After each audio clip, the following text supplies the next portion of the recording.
Assalamualaikum warahmatullahi wabarakatuh. Kembali lagi bersama saya Septiasia Munsiri. Oke teman-teman, pada kali ini tetap ya kita akan membahas terkait soal uji kompetensi nurse dan D3 keperawatan ya, teman-teman. Ini sekitar 10 soal ya.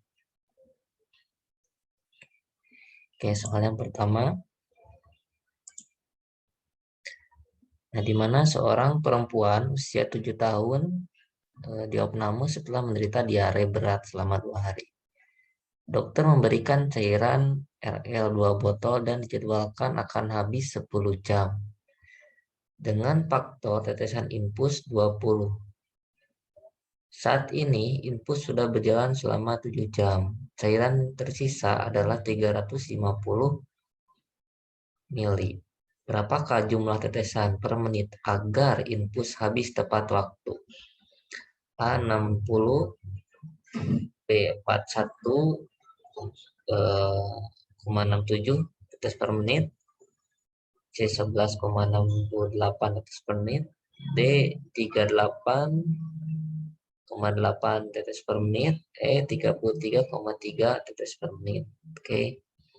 Ya, oke teman-teman, silakan untuk menjawab. Ini terkait tetesan infus ya teman-teman. Oke, nah ini jawabannya D ya teman-teman ya. Ini jawabannya D. Maaf ya teman-teman. Nah, ini apabila kita ingin mengetahui tetes per menit, nah maka rumusnya itu jumlah volume cairan dikali faktor tetes, nah dibagi lama pemberian dikali 60 menit. Nah, di soal kita diketahui bahwa dokter ini ya, dokter memberikan cairan RL itu dalam 2 botol ya, dan dijadwalkan akan habis 10 jam. Berarti satu botol itu kan 500 ml teman-teman. Berarti kalau 2 botol itu sama dengan 1000 ya, 1000 mili. Nah, dijadwalkan itu akan habis 10 jam. Akan habis 10 jam. Nah, dengan faktor tetesan infus 20. Nah, berarti kita udah mengetahui ya. Ini ada faktor tetesnya itu 20 nih, faktor tetesnya itu. Dan juga infus ini sudah berjalan selama 7 jam. Selama 7 jam itu udah berjalan nih teman-teman. Berarti karena dijadwalkannya itu tadi kan 2 botol harus habis 10 jam, di sini sudah pemberian berjalan 7 jam. Nah, maka berarti ada 3 jam ya sisanya ya teman-teman ya. Yang belum masuk gitu ya teman-teman. Nah, ini cairan tersisa adalah 350 mili. Nah, berarti ini kan jumlah cairan yang tersisanya ya. Jumlah cairan yang dimasukkan ya 350 dikali 20, ini faktor tetes ya yang telah ditentukan. Nah, ini dibagi 3. Jadi dari mana ini kan? 10 kurangi 7 ya. Karena ini diberikan 10 jam namun udah berjalan 7 jam gitu ya. Di 10 kurangi 7 jadi 3 jam ya. Nah, dikali 60, maka jawabannya yaitu D ya teman-teman ya. 38,8. Oke. Oke, kita lanjutkan soal berikutnya. Seorang laki-laki 25 tahun mengalami kecelakaan lalu lintas, dibawa ke dukun patah ini ya tulangnya. Nah, 1 minggu kemudian dibawa ke IGD dan ternyata mengalami patah tulang. Efek terbuka 1/3 atas tindak dan apa tindakan utama yang harus dilakukan? Oke, A, pemberian antibiotik dan anti tetanus. B, dilakukan imobilisasi dengan plester cast. C, dilakukan pemeriksaan kultur dan resistensi tes kuman dari lukanya. D, dilakukan debridement, fiksasi eksternal, antibiotik yang disesuaikan. E, amputasi kakinya. Oke, ini teman-teman jawabannya apa? Oke, jadi di sini jawabannya yaitu D ya teman-teman ya. Kenapa D? Nah, karena kita lihat ini kasusnya itu apa? Dia itu mengalami KLL ya, kecelakaan ya. Nah, kecelakaannya itu di sini itu terdapat apa? Patah tulang. Nah, patah tulang itu terbuka ya teman-teman. Patah tulang terbuka ini sudah 1 minggu. Nah, maka kita harus melakukan apa di sini? Pemberian antibiotik dan anti tetanus kah? Ini kurang begitu tepat ya teman-teman ya. Dilakukan imobilisasi dengan plaster cast. Apakah hanya imobilisasi saja dengan kondisi seperti ini? Ini tidak juga ya teman-teman. Nah, C. Dilakukan pemeriksaan kultur dan resisten tes kuman dari lukanya. Ini juga sama ya. Kurang begitu tepat. Nah, maka lihat jawaban D nih. Dilakukan debridement. Nih, ini betul sekali ya. Kita lakukan debridement, setelah itu kita pisasi eksternal ya. Dan juga berikan antibiotik yang disesuaikan ya teman-teman. Nah, maka jawabannya yaitu D.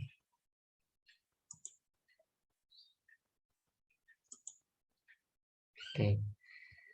Nah, ini terkait imunisasi. Oke, bayi A usia 9 bulan bersama ayah dan ibunya datang ke puskesmas. Nah, imunisasi apa yang harusnya diberikan? A. Hepatitis, B. BCG, C. DPT, D. Campak, E. Polio. Oke, teman-teman, apa nih jawabannya nih? Soal imunisasi ya, itu sering keluar di uji kompetensi, teman-teman. Oke, jadi jawabannya yaitu D ya, campak. Nah, ini teman-teman, kita harus lihat nih cakupan apa pemberian imunisasi ya, teman-teman ya. Nah, di sini kita dapat diketahui ya umur bayi ya. Ini dari 0 sampai 9 bulan ya, teman-teman ya.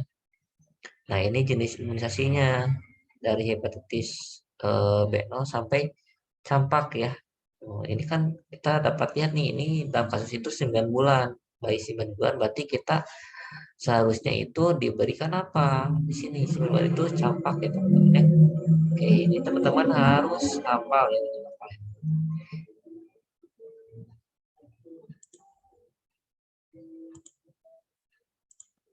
Oke. Soal selanjutnya, usia 42 tahun dirawat di ruang perawatan dengan keluhan batuk berdahak. Setelah dikaji, diperoleh data Nyonya A mengeluh sesak, mual, dan tidak nafsu makan. Tekanan darah 100/80 mmHg. Respirasi 28 kali per menit, nadi 90 kali per menit, suhu 37,6 Celcius. Suara napas ronhi. Masalah keperawatan yang menjadi prioritas pada kasus tersebut. Ya, apa nih teman-teman masalahnya? A. Tidak efektifnya pola napas. B. Tidak efektifnya bersihan jalan napas. C. Gangguan pertukaran gas. D. Nutrisi kurang dari kebutuhan. E. Hipertermi. Oke teman-teman, kita lihat nih jawabannya apa nih teman-teman. Oke, ternyata jawabannya itu B ya. Tidak efektif ya bersihan jalan napas. Kenapa? Kenapa tidak A, tidak efektifnya napas? Nah, apabila kita mau menentukan diagnosa eh, lebih ke napas, itu biasanya itu dari respirasinya ya, frekuensi respirasi, dan juga biasanya ada apa pergerakan dari otot-otot bantu pernapasan gitu ya. Nah, tetapi di sini kita lihat bahwa terdengar apa suara napas Roni, teman-teman.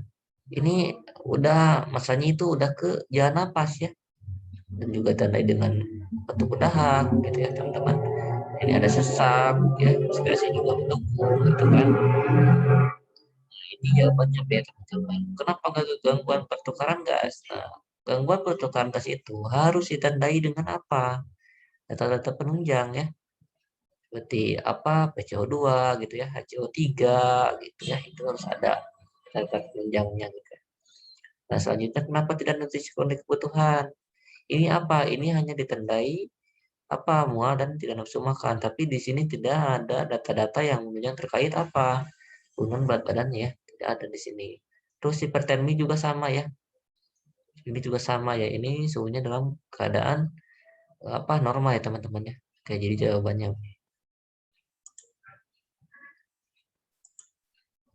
Oke, selanjutnya Tuan A berusia 36 tahun dirawat di rumah sakit jiwa. Klien mengatakan dirinya masa malu dan tidak berguna lagi. Manakah konsep diri yang terganggu pada pasien tersebut? A. Harga diri, B. Gambaran diri, C. Identitas diri, D. Ideal diri, E. Peran diri.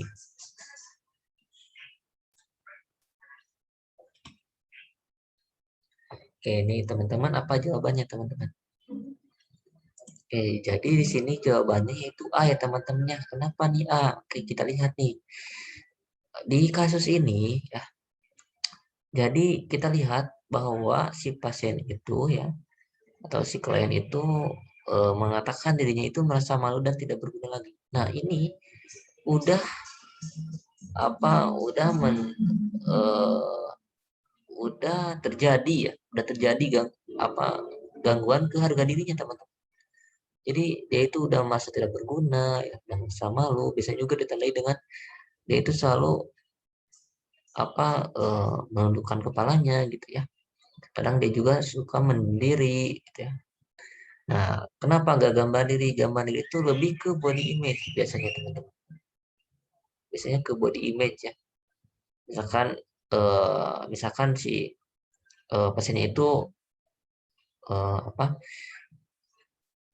karena adanya suatu trauma ya di wajahnya, menutupi wajahnya gitu. Nah, itu biasanya ke gambar diri. Terus identitas diri di sini juga tertampak ya teman-temannya di kasus ya. Terus ini ideal diri juga sama tidak ada dan juga peran diri juga tidak ada teman-teman. Jadi jawabannya yaitu A ya, harga diri. Oke. Oke, kita selanjutnya ke apa ini status obstetrik ya teman-teman ya. Oke, kita baca dulu. Nyonya A berusia 27 tahun, hamil 20 minggu, datang ke poliklinik KIA untuk memeriksakan kehamilan. Hasil pengkajian riwayat persalinan tahun 2000 melahirkan bayi laki-laki usia kehamilan 38 minggu. Nah, pada tahun 2005 melahirkan bayi perempuan usia kehamilan 37 minggu dan pada tahun 2010 mengalami keguguran saat usia kehamilan 12 minggu. Nah, bagaimanakah penulisan status obstetrik pada kasus di atas? Ini teman-teman ya, apa nih jawabannya teman-teman? Oke, kita ini udah nampak ya teman-teman ya. Saya lupa ini untuk menghilangkan jawabannya ya. Oke, jadi di sini jawabannya yaitu C. Kenapa C? Oke, teman-teman harus tahu dulu ya terlebih dahulu. Oke, itu apa ya? Itu apa? Itu apa? Nah, di sini kita harus tahu dulu G itu ya. Jadi jumlah seluruh kehamilan. Nah, maka nanti teman-teman jadi tahu oh ini masuknya ke G nih ya. Nah, terus apa nih? Ini partus ya. Jumlah bayi yang dilahirkan dan memungkinkan hidup. Nah, kalau abortus ya A ini. Jadi bayi itu yang memang dilahirkan itu kurang dari 20 minggu. Nah, oke, teman-teman kita lihat kasus nih. Ini datang ke poliklinik ayah itu dalam kondisi apa? Hamil 20 minggu. Oke, kita catat nih teman-teman. Ya, berarti satu kan. Ini kita catat berarti ada G1 ya. Tetap berarti di sini ya. Ini ada satu. Terus kita lanjutkan lagi ya. Ini ada hamil 20 minggu. Terus selanjutnya hasil pengkajian riwayat persalinan nih. Riwayat persalinan tahun 2000 melahirkan bayi laki-laki usia 38 minggu. Nah, berarti ini sama ya. Berarti kita dapat nih masuk ke partes ya teman-teman ya. Ke partes satu kan. Ya, ini udah lebih dari 20 minggu teman-teman. Kita satu. Berarti ini juga sama kan. Kita bisa masuk di satu. Oke. Nah, selanjutnya oke kita baca lagi ya. pada tahun 2005. Nah, 2005 melahirkan nih usia 37 minggu. Oke. Kita tambah lagi satu ya ke partes kan ya teman-teman. Di sini juga sama. Nah, dan pada tahun apa? Dan pada tahun 2010 mengalami keguguran. Nah, dalam usia kehamilan 12 minggu. Nah, berarti ini kurang dari 20 minggu. Oke, berarti ini masuk ke abortus ya teman-teman. Oke. Satu ya. Nah, maka apa di sini ini kan masih apa itu kena ambil ya teman-teman ya, berarti kita ini abortus ini kita masukin di sini satu kan. Oke, jadi G-nya itu ada 4 ya teman-teman ya, T-nya itu ada 2, abortusnya itu ada 1. Oke, jadi jawabannya apa di sini? C ya teman-teman. Oke, kita lanjut selanjutnya.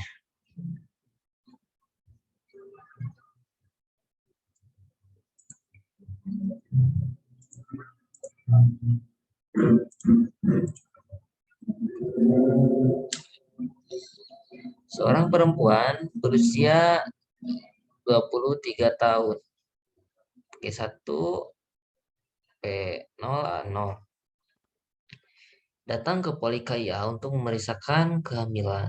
Hasil pengkajian pasien diperoleh TPU-nya itu 28 cm. UKAP presentasi belum masuk PAP. Berapa minggu usia gestasi? Nah, berarti ini di mana kan nih teman-teman? Oke, berarti kita harus menghitung ya usia gestasinya itu berapa minggu nih teman-teman. Oke, A22, B32, C36, D40, E24. Oke, berapa nih teman-teman nih?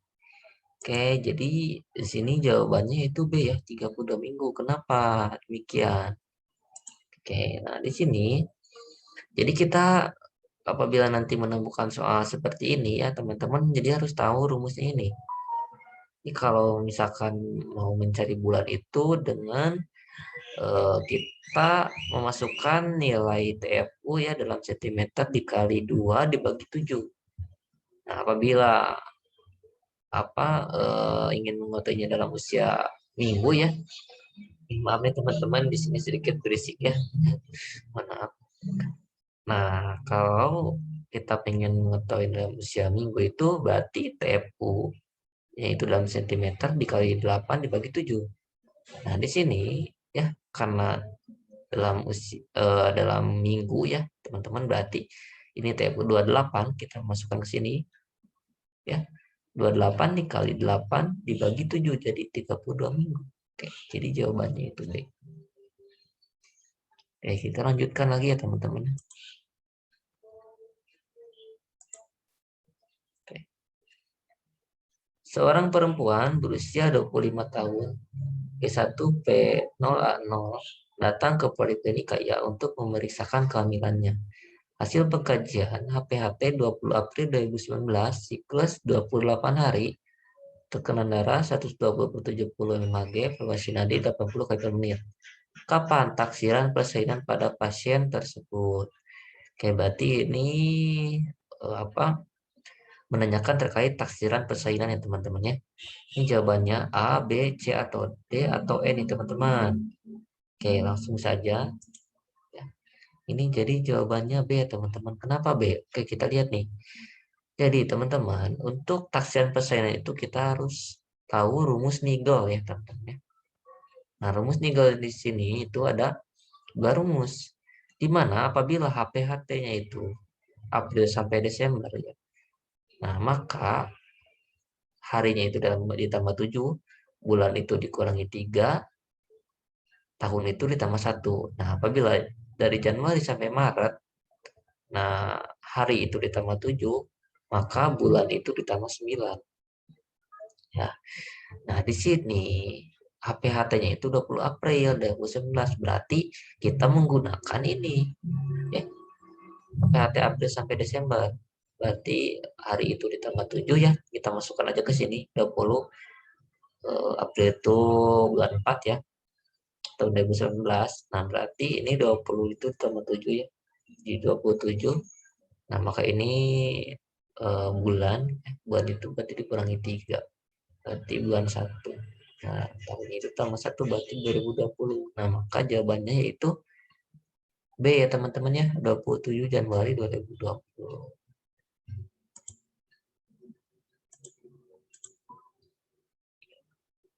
Oke, selanjutnya. Seorang laki-laki berumur 42 tahun dirawat di ruang rawat rumah sakit jiwa. Hasil pengkajian didapatkan data bahwa kondisi rambut acak-acakan, kuku panjang dan hitam, apatis, sedih, efek tumpul, komunikasi verbal turun, menyendiri, dan kurang peka terhadap lingkungan. Nah, apakah masalah keperawatan dari kasus tersebut? A. Gangguan identitas pribadi. B. Hambatan interaksi sosial. C. Isolasi sosial menarik diri. D. Harga diri rendah. E. Ansietas.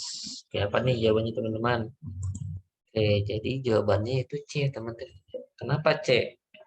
Oke, di sini kita lihat nih teman-teman ya, bahwa ini ada data pengecoh ya, sebenarnya dari data pengajian itu kondisi rambut acak-acakan, kuku panjang, ya.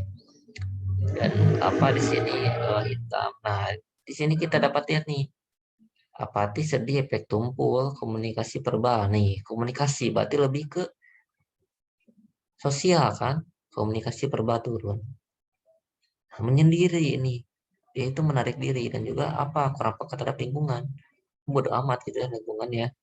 Ya ini apa suka menyendiri gitu dan komunikasi verbalnya juga kurang. Nah, maka ini jawabannya itu C ya, isolasi sosial menarik diri.